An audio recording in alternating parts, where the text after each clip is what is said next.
gathering the leaves for you because I did it with such intentionality. Just don't say anything you don't want it to be known because we're recording. We're live. I gotta get the video here going. We are live. We are live. I like this color in the background.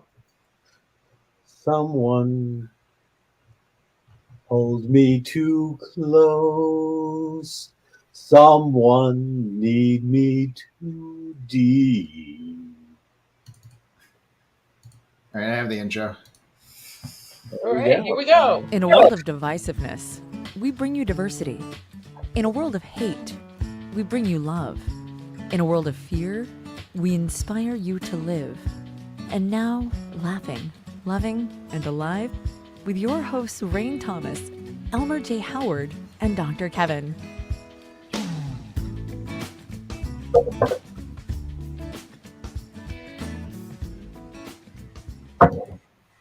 Welcome. I am Michelangelo. Oh, I love it. And who's that down there? I love that.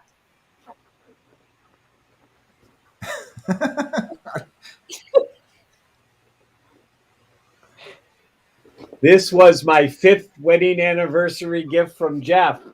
Wow. I love it. How fun is that? Right? Look at this. Woo! And That sooner or is later, so the balloon will fun. blip. So, and there it is. Happy 5th anniversary. Love, Jeff, Freya, and Morgana. And where did he get that from? Because that's so fun. A friend of his at work is, I'm trying to make sure you can see all of it. It's cool. The friend of his at work, it's something that she does. So he picked out the things he wanted in it. There are things in it I can barely see what they are, and I'm not going to know what they are until it actually breaks. So there's the unicorn, the rainbow unicorn, and then there is the little pink bear, and then there's another bear, or I don't know if it's a bear or not because I can barely see it. I can tell you it's purple and it's hiding down in underneath. That's super fun. I thought it was a company. I'm like, oh, I have a couple of people's birthdays coming up, but apparently it probably won't work if this person is doing them in person on privately. Yeah, that's very, very fun. Please tell whoever did that. That is super fun. I will. Oh, we are here to celebrate. Celebrate. I love it. Come on, good time. Come on. Elmer is wearing me out. I don't know if I can stand this. Whew, what a dance partner. So, who are you this evening? I'm sorry. Who are you now, Elmer? Michelangelo. Oh, okay. And who are you, Rain? I am going to be Iron Girl. Iron Girl. Yeah, because it's been a very intense few weeks. And you know what they say about iron? It will continue to bend and bend before it breaks. And I have been bending and so glad no breaks. I'm just straightening up and marching forward. And I thought you were going to say it's because you were feeling a little rusty. Well, and then there's that because, playing catch up, you know how that goes of like 4 weeks somewhere where you have no access to Wi-Fi. So you run back and forth and then you get further behind, which is actually kind of funny because you never really catch up. I get to the point. Must hard be hard. Yeah, I don't, whatever. I'm like, we're back to doing what we're doing. That's all I can do right now. It's all I got.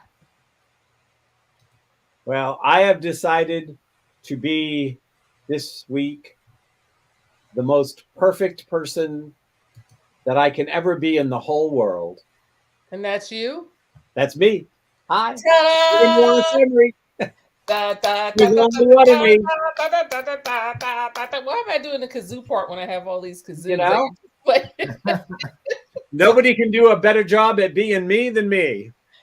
you know what? But you'd be surprised. You know what they say: imitation and flattery. And I've had some people try to imitate me. Let me tell you. I know for a fact. If you're doing it right, they will do it. Yep. And you know, there's this show that we watch, and the guy always closes it with just remember if someone is trying to stop you from being who you are, it's probably because they're trying to take your place. And that is classically said. I will toast to that. Toast, water. Elmer, what are you drinking? And yay. Water. I would like to have a glass of champagne. That actually sounds really good.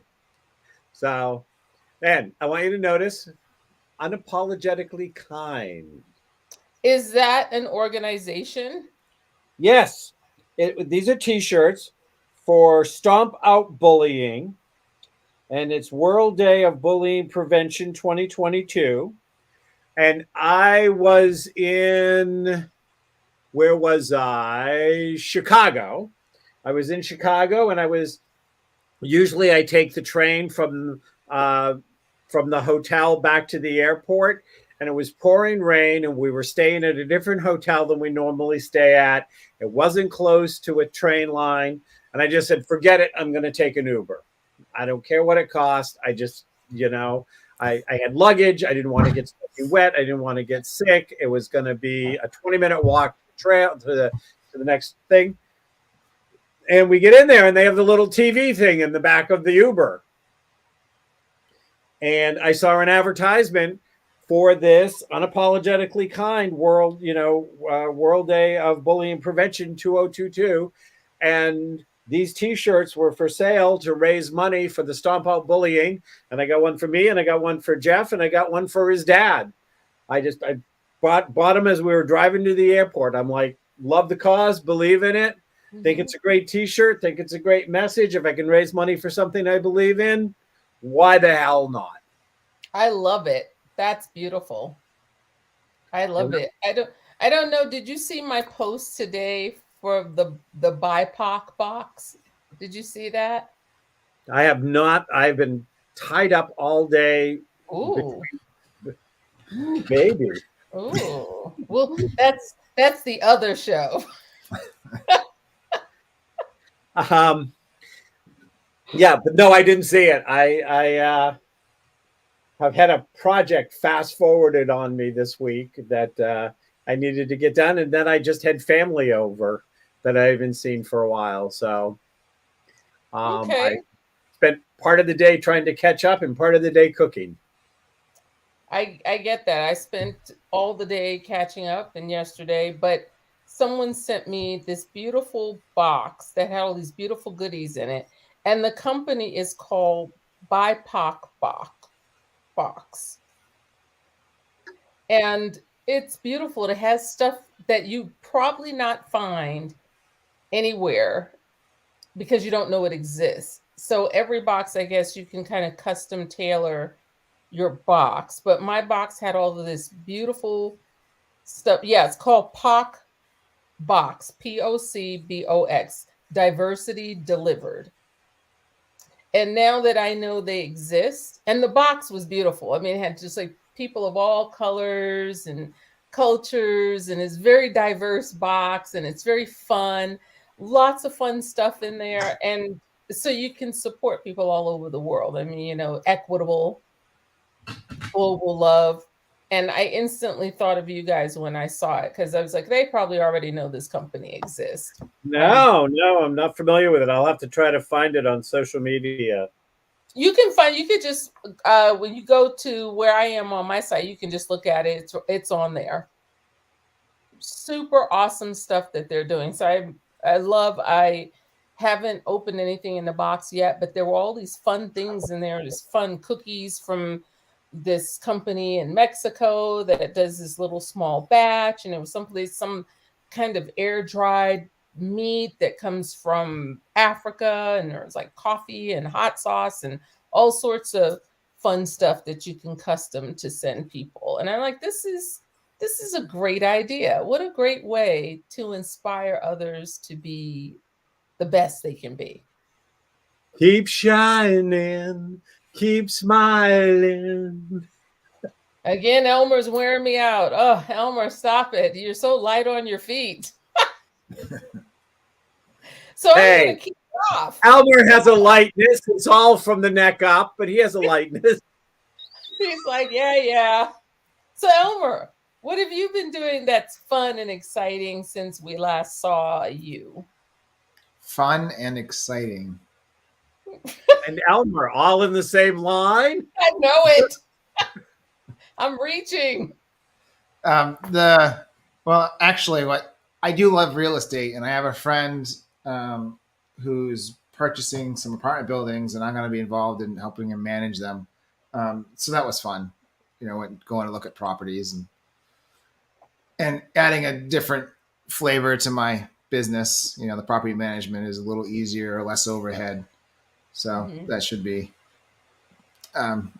good for moving forward.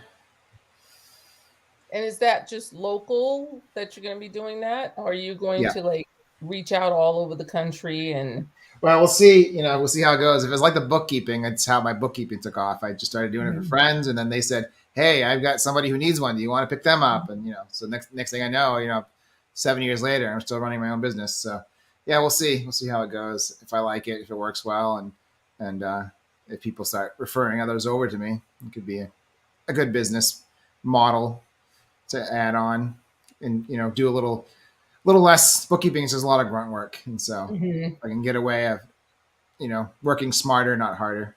right.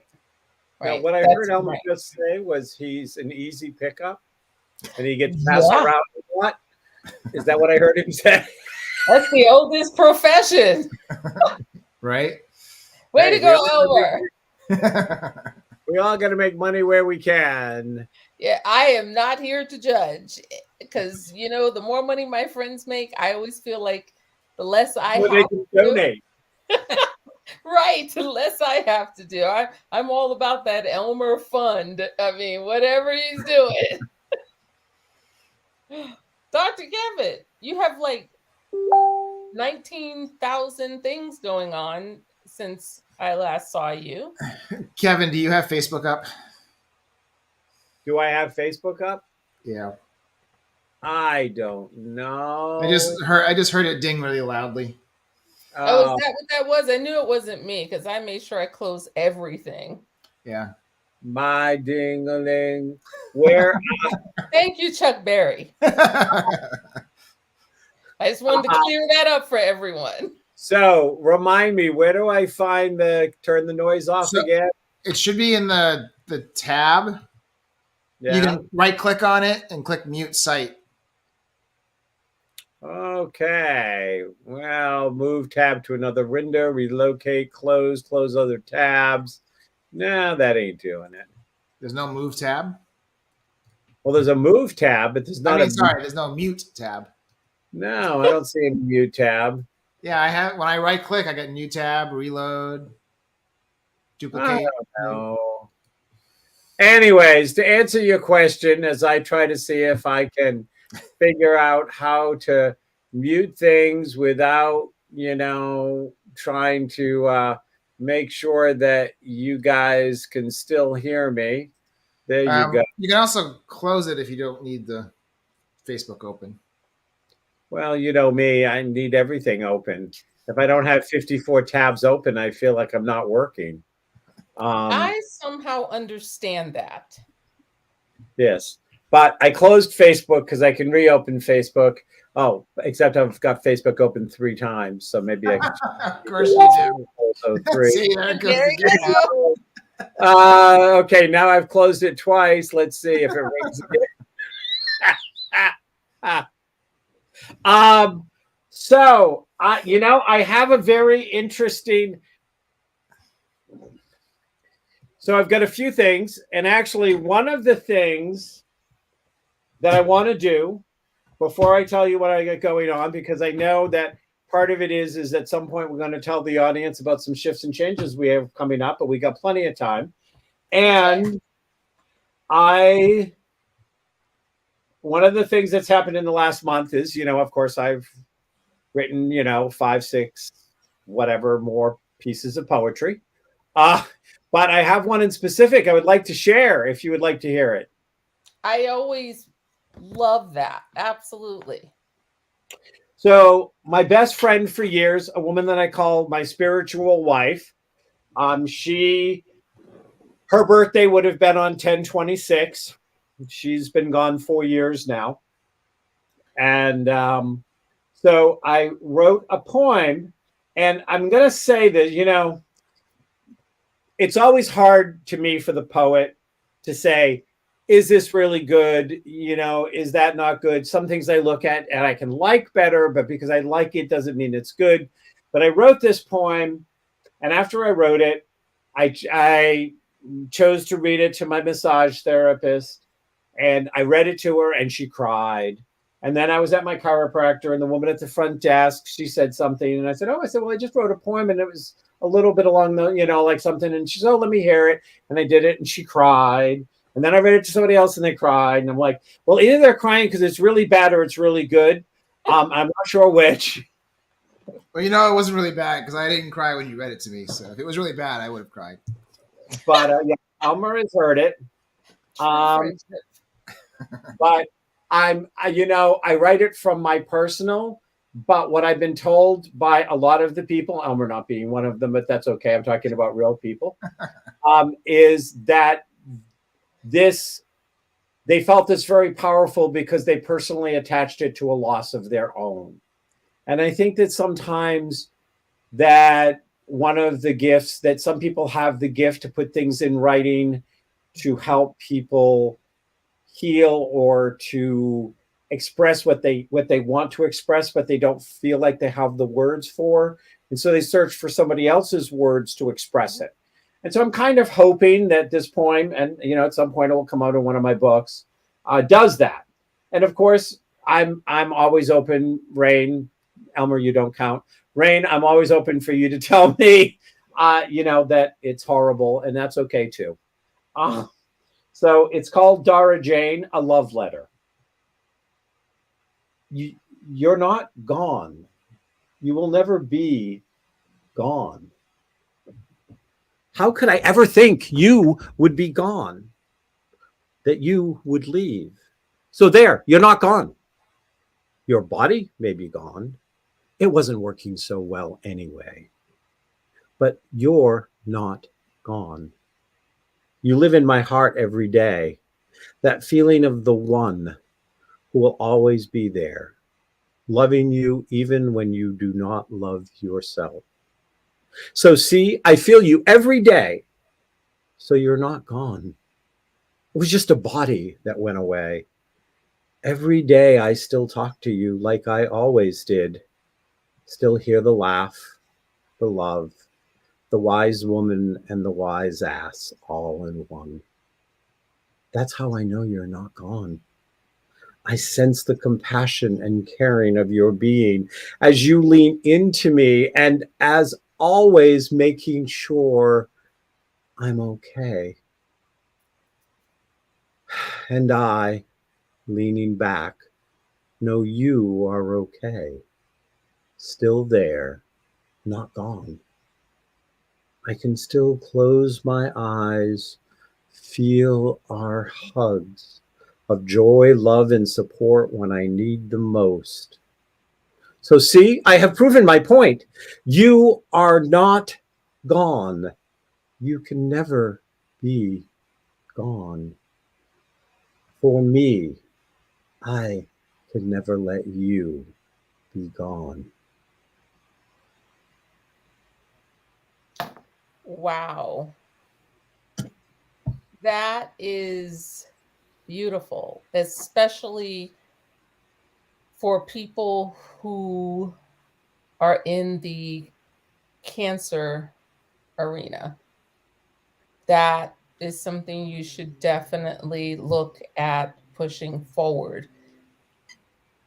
It's so beautiful. That's right, Elizabeth. It is absolutely beautiful. That's it. It's real. It's not somber. It's real. It's you're still talking to your friend. Yep.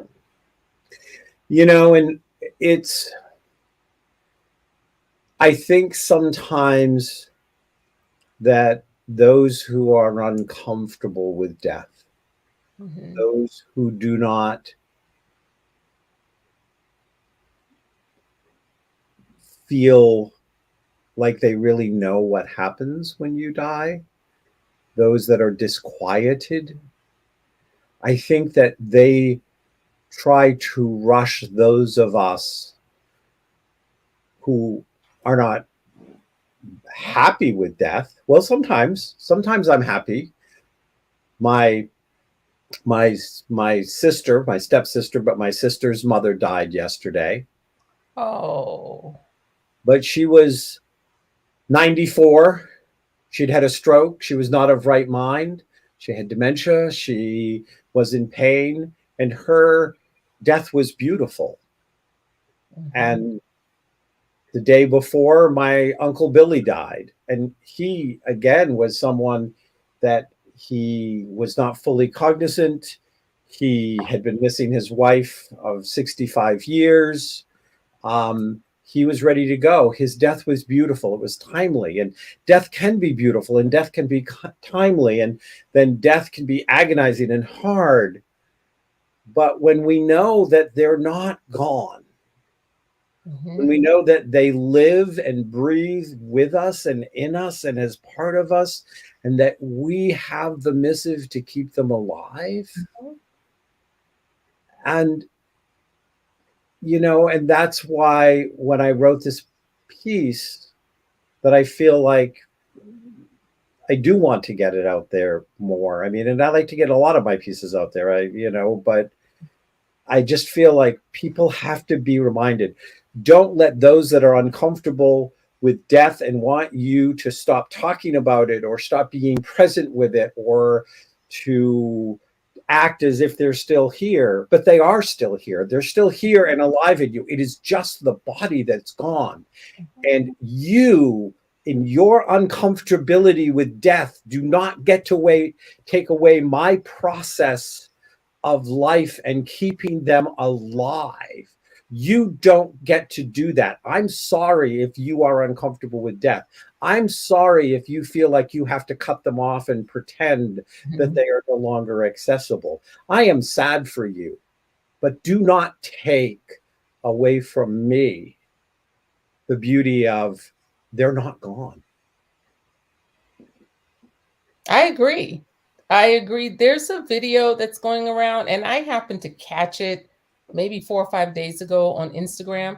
And it's an older gentleman, he's black, and the message was live your life fully and stop worrying about what people think of you. But he starts it from the end pretty much because he says, do you know what happens to you when you die? And he talks about how people will cry and there'll be people are hurting, and then people will come from out of town, people will eat, then people will talk about you, then they'll leave. And then he says, before you know it, people won't think about you anymore. There's a rare few people that will still continue to think about you. And he talks about why would you worry about what people think when you're alive when that's what's going to happen once you're gone. And I was like, that's an interesting message. And it's just been circulating Instagram. I didn't look to see who it was because I was in the middle of something, but I was like, because there's so many people I keep alive in my heart, and I find myself talking out loud, like my aunt that used to live here, and she cooked all the time, and I'll be in the kitchen, and I'm like, Auntie, listen, smell this. Doesn't this smell good? It's almost like yours, and it's almost like she's in there cooking with me. But you're absolutely right. There are people who are so uncomfortable with that they're angry that you're comfortable. Yep. My father, when he before he passed away, he said he didn't want a funeral and we didn't give him one. But the reason being was, if you can't come see me when I'm alive, I sure don't want you to come see me when I'm dead. Yep, totally agree. Totally agree. And one of my friends from college, her dad, and he had like a, a brother, and they were like big pranksters, and they pranked each other, and they were like, I'm gonna get the last prank no matter what. And her dad requested, he said, don't tell my brother. He said, just let him show up at the funeral. He requested that he would be buried naked with just his socks and shoes on. And she said that's what he did. And the brother just busted out and started laughing. He's like, I can't believe he got the last joke in. And that family they were comfortable with that, because a lot of families like, oh, I'm not going to do that, or it's not for you. They understood this is who they were, and they thought it was beautiful that he could leave one last joke. Yeah, well, it's very, I have it very clear that anybody that comes to my funeral service has to show up in drag, or you can't come through the door. Good. It needs to be in the Catholic Church being done by a priest. You know what? I'm there. I'm like, okay, that's how I remember my friends. Like, yeah, that's what they wanted. Yeah. No, I'm not kidding. Though I have to tell you this macabre true story. And then I got to tell you what is going on in my life. But my father didn't want a funeral either. Like Elmer's dad was like, he didn't want a funeral because he said, if you can't see me in life. But my father just hated funerals. He, showed up in the last row in the closest seat to the door for the funerals that he didn't feel like he could skip. He was the last one in. He was the first one out. And, he thought that it was a morbid custom. He just really hated them. He thought, he was just like, and so, and then because I spent the last year of his life or so, a little more than that, living with him so he could stay at home. And so I was with him and I took care of him, and he died. And, and he had asked me years before to do he was like, if you're going to have a funeral, I want you to do it. I want you to conduct my funeral. I'm like, Papa, I can't. You're asking me to conduct your funeral? Like, my father will have just died, and you want me to conduct the funeral? Like, what's wrong with this picture? And he's like, yep. He goes, if you're going to have a funeral, and I don't care if you don't have one, but if you're going to have one, I want you to conduct it. And I mean, like, he did this for years, and I finally agreed I would do it. Like I said, he so hated going to funerals that after he died, he did so many things to miss his own funeral, you wouldn't believe it. So my father died. He died in the hospital. I left and went away. I like, he died, we kind of knew he was dying. I mean, I knew he was dying. And I was on the phone, and the funny thing is I knew he wanted to die alone. And my friend Dara Jane, who is also psychic and stuff like this, she said, I kept on saying, why is he holding on? And she's like, he doesn't want you there. He wants to die alone. He doesn't want anybody there. So I was on the phone with the nurse getting ready to go away for the weekend, because they were like, well, he's stable. And I'm like, I've got a bunch of events, and I'm only going to be gone for 2 days. And I'd been there every day. And I hear the alarm going off, and the nurse goes, I've got to go now. And that was his alarm going off. He was dying when I had his nurse out of the room. So he was completely alone. Hang on. So I'm like, well, he's dead. I got to make all these arrangements, but I might as well go away and do my thing for the weekend. This is what he wanted. My father was a very practical man. So I go away for the weekend. I have sent because everything was prearranged. Here's the funeral, come get his body, come do this, come this. And there's all sorts of stories I won't go into. But on Monday, I get back and I'm calling because I'm making the arrangements for his funeral. And I said, and I called the crematorium to make sure that I can come get his ashes and when he's ready, that he's ready. And they say, didn't anyone from the hospital call you? And I said, no. Oh. And they said, is there a problem? Yeah, we went to get your father's body and they couldn't find it. And I'm like, what? We went to get his body and they couldn't find it. And they didn't know where it was. So we don't have his body. You're like, well, where's his body? And I can laugh about it now, but I'll tell you. That would have been horrifying. It's like, so I call the hospital, and it turns out that the doctor who signed his death certificate, or supposed to sign his death certificate, went on vacation without signing it, and they put him in the morgue unmarked. And so we had to track him down in the morgue. We had to get him to the crematorium to make his own funeral. And I swear he arranged this. It was 45 minutes away for me to get his ashes. They kept saying, we don't know if we can have it in time. We don't know if we can have it in time. And I'm like, damn you, you're going to be at this funeral, right? I wake up in the morning of the funeral because that's what's the soonest they can get the ashes. And there is a blizzard in north central Maine that I have to drive through to get his ashes. Of course. I yelled at him the whole way driving back. I'm like, you're going to your damn funeral, you want to or not. Good for him. Go out the way you want to go out. I am not mad at him. So anyways, but I just wanted to share that. Like I said, at some point when you get over here to the East Coast, we're sitting in the hot tub. There is a much longer, funnier story, but I will spare everybody from it today. Well, at least you can laugh about it now because, it's, and you don't know who you're helping by telling that story. Yes, exactly. We never know who we're going to help by telling the story or writing the poem. Right. Or offering the hand. We never know. Mm-hmm. But when we are intentionally and actively being good people, we know we are bringing light. We know we are making the world a better place. And we don't have to know because we're not doing it to make the world a better place. We're doing it to be authentic. Right. Authentically kind. Instead of unapologetically, which I love, unapologetically kind, is being authentically kind, being authentically nice.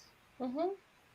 And, I think that I think when we stop and can actually be present, like I sometimes go through self-checkout. It's just easier. It's quicker. I got a couple of items. The lines are long.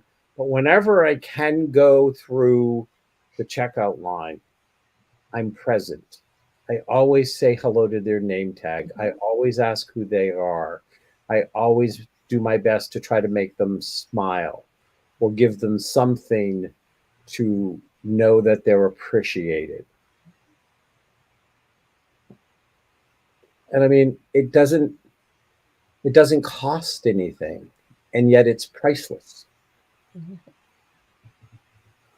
That's why our shows exist. I mean, I've had so many people that I know and don't know that leave nice comments and they say how much fun they have and they look forward to it. And then, like, oh, one of us told a story and they're like, oh, I couldn't believe it. Like I was going through that at that point, or I couldn't believe. And I had a couple people at some point say, I'm like Elmer. I sit in the background and I don't want you to call on me. So like I feel comfortable when I see him on. I just think that's funny because, you don't really think about those things.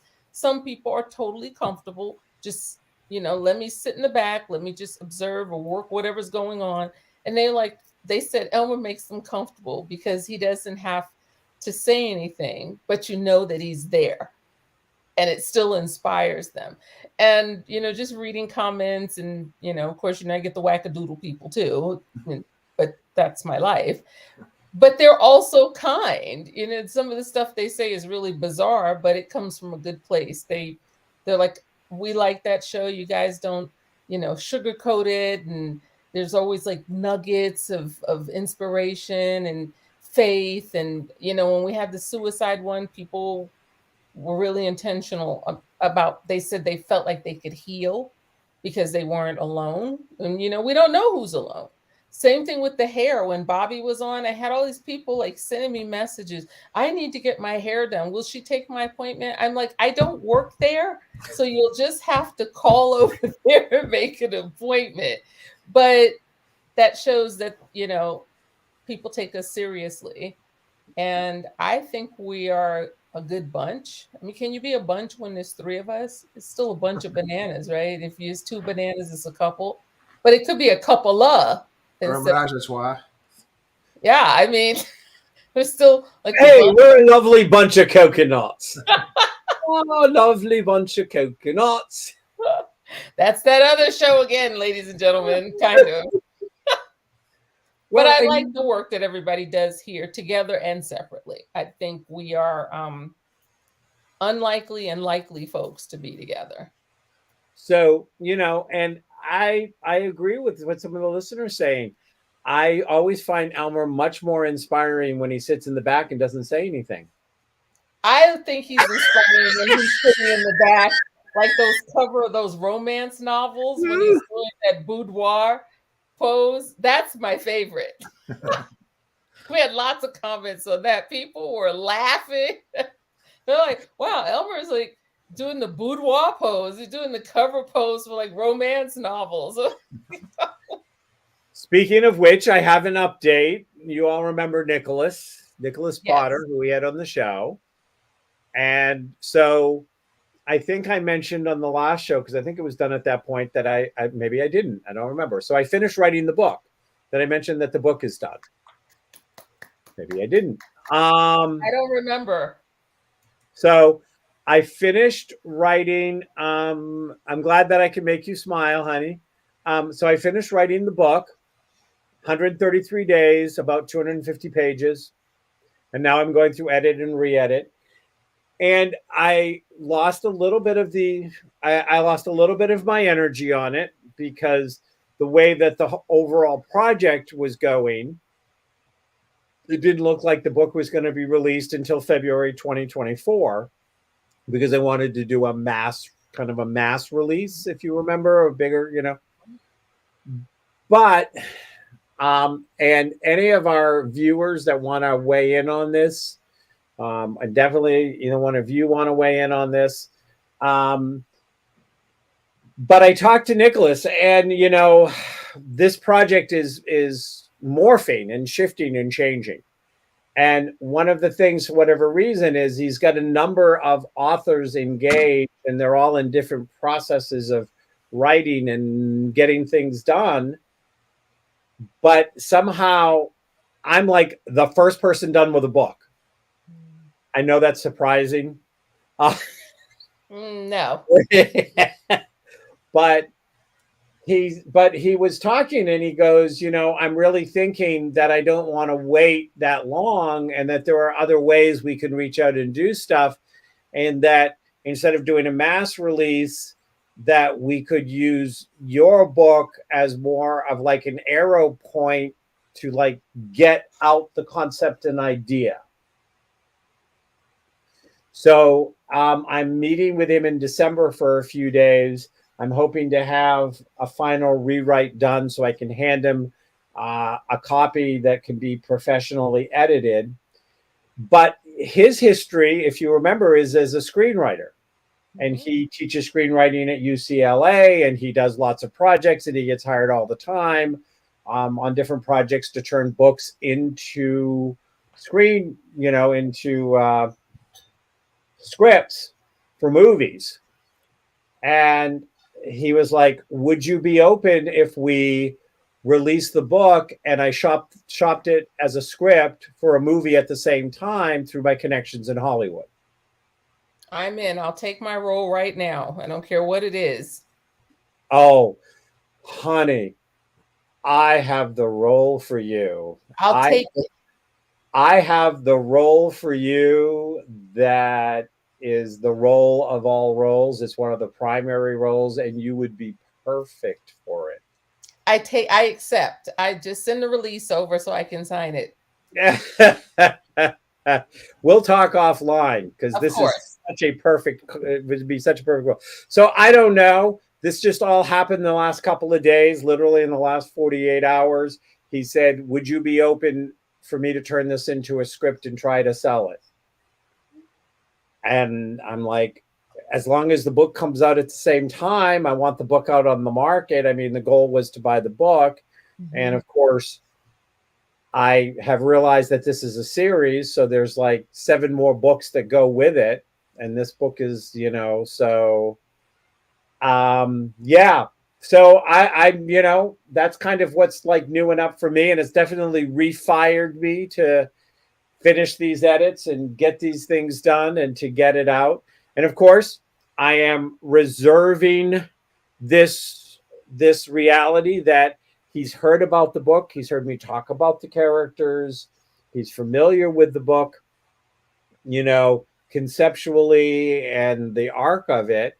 But he could still read it and have it professionally edited and decide it's a piece of shit and he can't turn it into a movie. I mean, you know, I'm a great storyteller, but, you know, I'm like, I don't know. This is my first time at ever writing a romance. It could be crap. Well, we're getting ready to find out, and we're all on the ride together. Yes. But yes,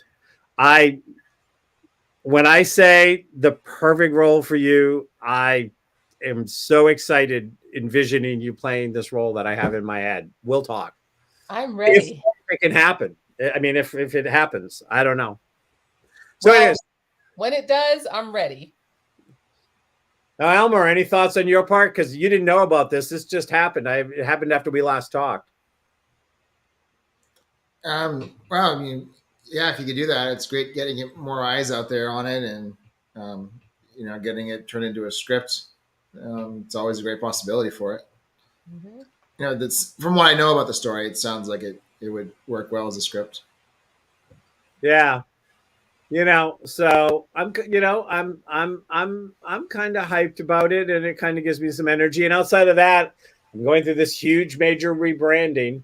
And, you know, Elmer and I have a joint business together and we're doing the joint business, but I'm also redoing my verticals and representing myself in the first quarter of 2023 that we're going to do a whole major new launch. And I'm going to try to corral into basically 4 verticals. The work that I do to fall into one of the 4 verticals and then kind of put that out there. And then welcome to the crazy head, because this last week I wake up in the morning and I literally have the name in my head and what it means. And it comes to me that it should be a foundation and it falls into one of my verticals, and it's a whole program to create functional relationships in community and families. And I wake up with it in my head like this explosion. And I'm like, just what I need.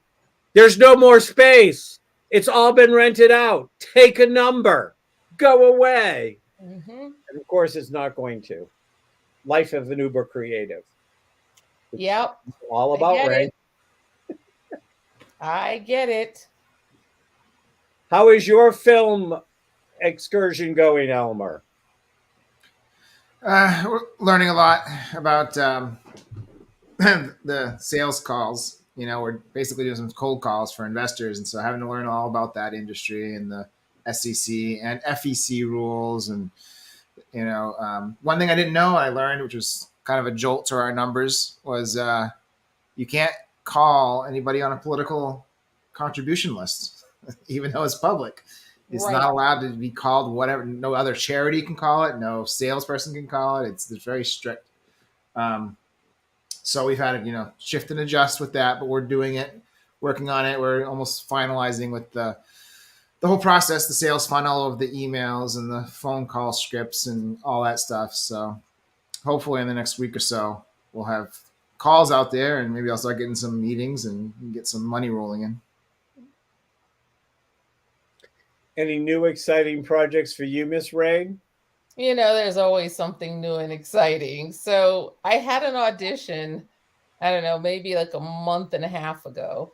And this company that's out of Europe. It's called Jago.run. And they're looking for persons. I'm not sure how many people, but I did the audition, but they're looking for someone who could sign on for 3 months that could run at least twice a week. And it, this app is following my run. It actually sets it up for me. It tells me what to do, tells me what levels to go on. And so this is week 4 for me. And I every day, at least between 5 and 7 days a week, I have to take a picture of myself in the same sports bra and shorts to show the transformation. Because what is supposed to happen in 90 days, they're going to take 1-second clips and put them on TikTok to show where you started and where you ended. So, you definitely want to stay on top of it. And when I'm out there running, I'm thinking, what the heck am I doing? I'm running anyway, but now you're obligated to run, right? Because when they release it, if they release it, it's been quite the transformation. So this is week 4, and I have lost 6 pounds and 14 inches. Wow, that is impressive, young lady. It's crazy, right? I mean, because I never know what the run is going to consist of. It can say run slow for 15 minutes, and then it'll say run slow for 1 minute, rest a minute, run a minute, and it could do it 8 to 15 times. Or it'll say run medium for 15 minutes and then sprint for a minute and then run slow and then rest. I never know what's going to happen, but it's tracking, and it shows based wherever I am running outdoors. It shows where I slowed down, at what point in the app did I get sluggish or did I speed up, the elevation, the whole shebang. Like, I can't cheat myself in the app. So yeah, that's where I am now. And I looked at my first picture and I looked today, I was like, that's a totally different person in that outfit. Nice. Yes. Congratulations. I wonder, does it bring up any triggering for you? Like? Well, being forced to run, does it bring back triggering memories from your childhood? No, I'm completely like a clean runner when I'm out there. I will not let anything get in the way of that, because I can see me going to my car and driving back home. It was 40 degrees the other day and it was like 22%. The wind was at 22 miles an hour. And I'm thinking, well, I have my hat on my ears and I'm running. And I'm like, what the heck am I doing out here running? But I felt so alive. Especially in lieu of everything else that was going on. That was my 1 hour to myself every other day. You got to take those. Yeah, for sure. If I could just figure out a way for you to energetically rub my belly and infuse that energy in me, I have to be honest with you. I was working so hard and I got into such great shape and I felt so good about how I looked and so good about my energy. And then I had that frozen shoulder for a year. For a year, I could not work out. Right. I tried to work out a couple of times and it made my frozen shoulder worse. Mm-hmm. It set my PT back. And I was like, I can't do this. I'm in pain. I'm not sleeping through the night. I'm up several times a night in pain.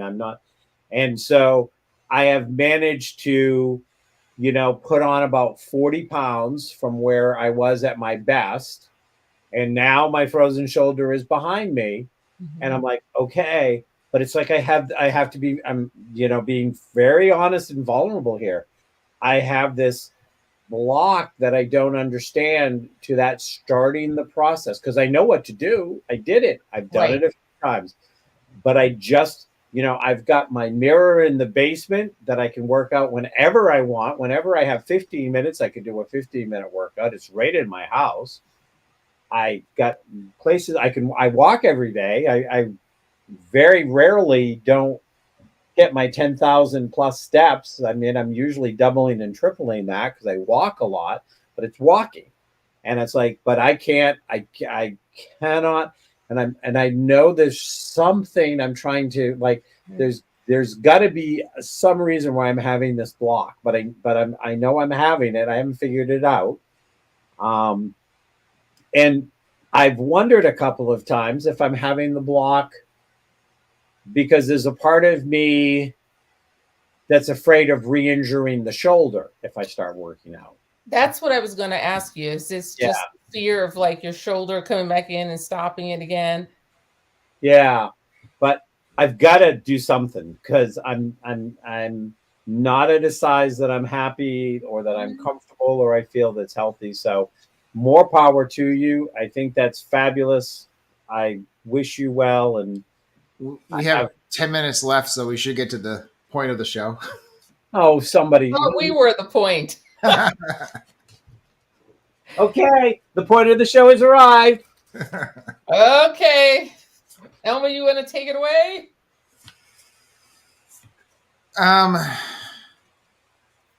You want me to, Elmer? Sure. Wow, I'm tired. You knew this was coming. Come on, Rain. Okay. Arm Our listening. I'll fill in. Our listening audience. So after we are in our third year? Yep. After being in our third year, we've decided to make some changes to Laughing, Loving, and Alive for a number of reasons. Someone said, oh, I don't want to hear that you guys are quitting. We just got this from somebody on Instagram. They said they don't want to hear that we're quitting. Yeah, well, then you're not going to hear that we're quitting. We're not quitting. We are reorganizing. So we are not going the way of Blockbuster Video. We're Twitterizing. That's Elon and that's Musk. No. But what we're doing is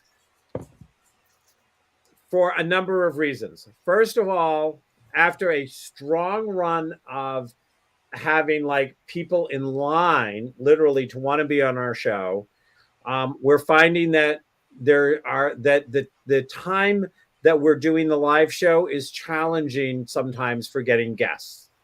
A Sunday night is oftentimes that at the time we're doing it, whether it's 10 o'clock Eastern or 7 o'clock on the West Coast and all the times in between, that this is a time when a lot of people don't want to be hopping on to be on a live video, to be doing a promotion. And we've been very lucky with the guest, and we have some guests that would definitely come back and will come back at some point. But we've decided that we're going to shift from a live show. And we're going to record the shows. And I know that it takes out some of the energy of being able to ask our guests questions. But in our 3 years historically, I can count on one hand the number of guests that we've actually had that we had a lot of questions come in for. There was Bobby, but a lot of our guests people listen to, but between the three of us, there are so many questions that are asked and there's so much going on that you know our listeners seem to be pretty happy that we get a lot of stuff covered and we bring a lot of stuff out. So the other thing, we have to be very honest. Laughing, Loving, and Alive is all about care. It's care to the world, but it's also about self-care. And after 3 years of doing this, and Elmer and I on the East Coast doing this from 10 to 11 and Rain doing it, it has got a little bit much to have to commit to this one time slot, to stay up late, to find guests. So we appreciate you. We love our audience. I'm going to be very honest. It would be nice every now and then if one of you would buy us a cup of coffee. Want to know the truth? We've been here for 3 years. We've been giving out a lot, and we love giving out. But buy us a cup of coffee. You know, it's great to have your comments, but it's nice to also know that our time is valued, our guest is valued. Rain has worked very hard. She's been our primary booker for 3 years. She's got very busy in her own life, both personally and professionally. I've always been very busy in my life. And then there's Elmer. Well, that's Elmer. And but seriously, But seriously, we're going to revamp. We're taking off the rest of the year. We're going to decide. We're trying to decide between doing 1 and 2 shows. We're probably, if we can find the right time and the guest, I'm kind of hoping that we can stay at 2 shows a month because that's what our audience has liked. And again, we love our audience. We'd love you to show up a little more, guys. But that being said, we also love what we bring to the world. The people we bring to the world, the hope we bring to the world, the laughter, the loving, and the helping people feeling more alive by watching our show. So no, you're not losing us. I don't know. We're going to be making a decision. I don't know if we'll release the show at 10 o'clock on Sunday night because that's when people are used to seeing it. But once it's released, it's available. And you can always find it on the Facebook page for Laughing, Loving, and Alive. We're going to be exploring lots of different things to be doing this. The other thing is make sure you're sharing us and that you're coming and you're liking our page, because maybe you're like, I'd like to buy you a cup of coffee, but that's a little much for me right now. And we understand that. But if you share us with 10 of your friends and they come like the page and they're following us and they're seeing us, then we can reach out to advertisers who can then help us compensate for some of the time that we spend and some of the investment that we've made out of our own pockets to keep this thing going. This thing doesn't happen for free. So whether you help us expand the audience to the point that maybe we can get a couple of advertisers, you buy us some coffee, whatever. We do this. We've been doing this for 3 years from our heart. We will always do it from our heart. But we also live in a world where we're putting money out and we're getting nothing back. The bottom line is we all have to live too. Every person here is a self-employed person that has their own business. And we started this as a heart project, but we also have to evaluate. So we are committed to 2023. But I'm going to tell you frankly, at the end of 2023, if we don't have more commitment from our audience, you will not see Dr. Kevin in 2024. So the bottom line is there's a lot of places where I can share my heart. I've loved sharing my heart with Rain and Elmer, and I will always share my heart with Rain and Elmer.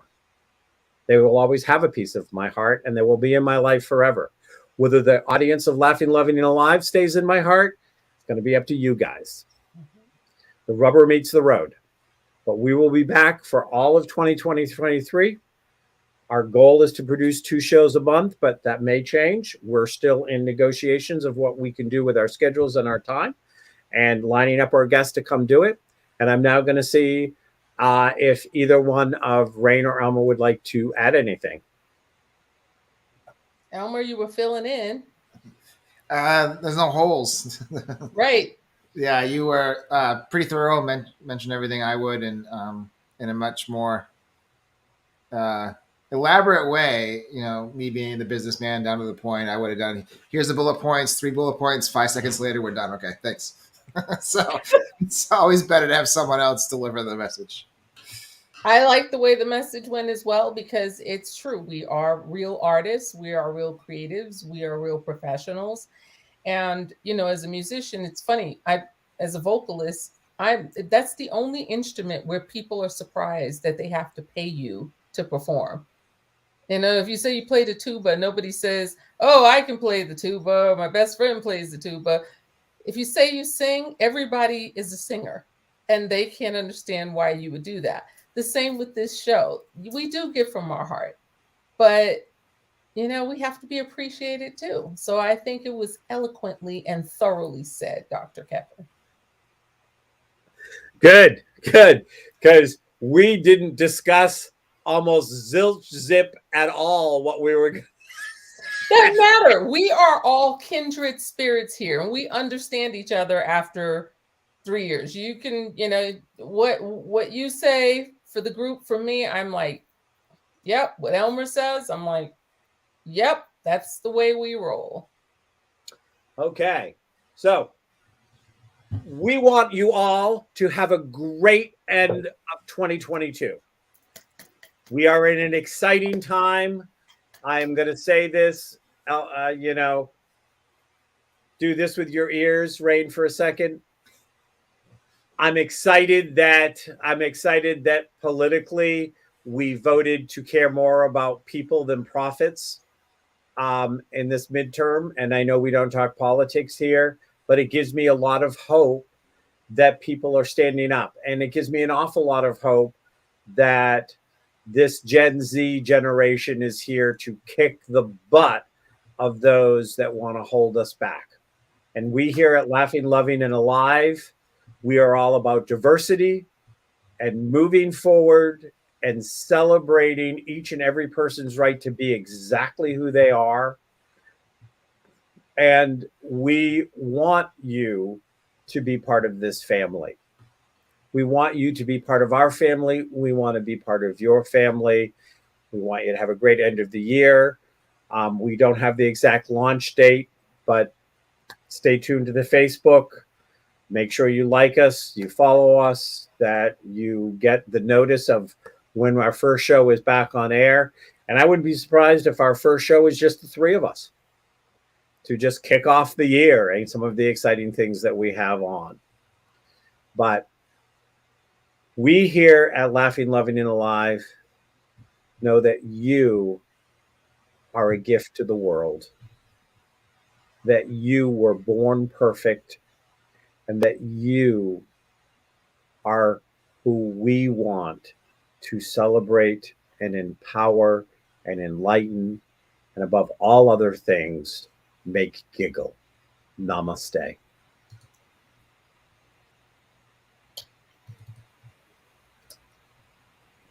Thanks for watching or listening to the Laughing, Loving, and Alive show.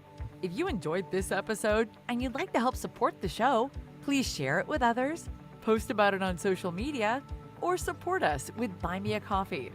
To catch all of the latest from Laughing, Loving, and Alive, you can follow us on Instagram at Laughing, Loving, and Alive, and on Facebook at Laughing, Loving, and Alive. Thanks again, and see you next time.